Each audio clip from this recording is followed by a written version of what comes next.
Okay, Ellie, it's Cake Week on the show, and one of the stories that was my very favorite that you and Sam Pasternak, one of our producers, spoke about was your mom's traditional cake. Will you tell us about it? Great. First of all, I couldn't be happier that I'm here during Cake Week, the most iconic of weeks. My mom is the best mom on the planet, and every year, ever since I could eat solids, so maybe for 38 years, she has been making me a chocolate cake with mocha icing for my birthday. There is a picture of this cake. It has such a special place in my heart. When she would make it when I was, in elementary school, middle school, I was allowed to have cake for breakfast the following days after my birthday until the cake was gone. When I was in college, my mom made this cake, packaged it up, and shipped it to me, and somehow it arrived intact, which is no small feat. It's a testament to how great the cake is, how strong her love is. But it is just the most magical cake. And I got to have it this spring. I was in St. Louis for the lockdown, and I got to have it this spring. And it was, again, one of those, we talk about bright spots during this pandemic, and that was a bright spot. I have to say that just gave me such goals when I read that as a mom, and hearing you say that she's the best mom. I mean, ever since I had my daughters, it's like nothing matters in my life. And, we're all going to, have some humor and dysfunction and things in our families. There's no such thing as like a perfect road. It's perfectly imperfect. But I think that's such a beautiful story. And I think it's really inspiring and motivating for all us moms out there. And you're a mom and you have two beautiful children to step up and create those traditions and memories like your mom. Absolutely. By the way, you got me with that tweet about surviving the pandemic. My gosh. Oh, really? I started crying. It's true. These kids are doing amazing jobs, just incredible jobs. Oh, I'm so glad because, we were all work together here, but sometimes we're in a bit of a vacuum. And I sometimes come in and I'm like, that's what's so fun about doing this show day to day is you get to come in with what you're really experiencing. And in 2020, we got to keep it real and in the moment because it's shifting so quickly. So thank you for that feedback. Because, okay, we're going to do a live reading from Christmas Magic, a play you wrote for your mother. Yes, I cannot believe you are now starring in this play. We wrote this play, when I was 10 or 12, put it on in the front hall. This is a play called Christmas Magic. Again, it's one of these homemade productions. And Christmas Magic is a story about the true meaning of Christmas. And so very quickly, Annie Bellamy is the star of the heroine, I should say, of our play.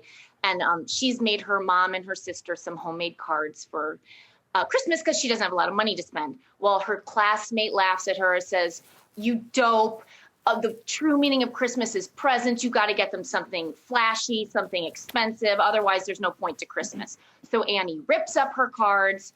She gets a hot pink hairdryer for her sister and a nail dryer for her mom. And then lo and behold, on Christmas morning, underneath the tree, there's no hairdryer, there's no nail dryer. The cards are intact. They are under the tree. They are not ripped up. It's nothing short of a miracle. And I think that's where that's the setup to the scene that you and I are about to perform. Okay, well, I'm very excited and ready. You did that very quickly. Okay. Oh my God. Okay.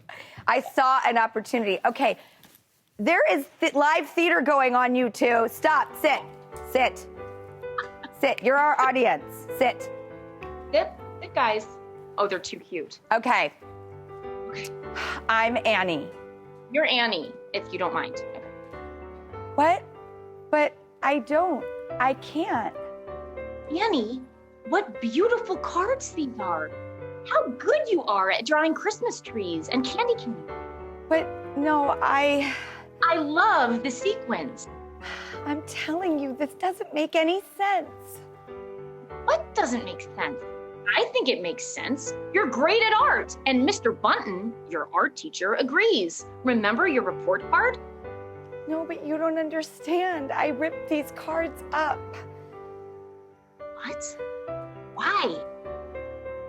Because I realized that my gifts were too babyish, and I knew I had to get you something fancier, so I ripped up my cards and I got you a hair dryer, and Terry, I got you a nail dryer, Mom. Why would you do such a thing, Annie? I did it because Katie told me the true meaning of Christmas. What did Katie say? She let me know that Christmas is all about the presents and that we are too old to be making cards anymore. Annie, I have to tell you something. Katie is wrong. Sure, it's nice to show people that you like them by giving them something they'll enjoy, but I enjoy this card more than any nail dryer or hair dryer. Really, Mom? Absolutely. Annie, you gave us the greatest gift of all, love. Oh, Mom. Yes.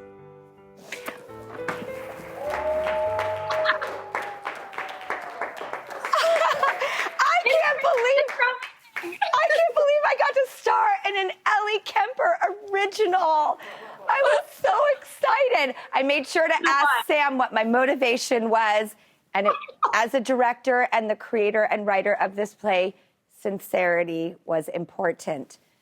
So thank you, Ellie. It is a privilege to be in your world.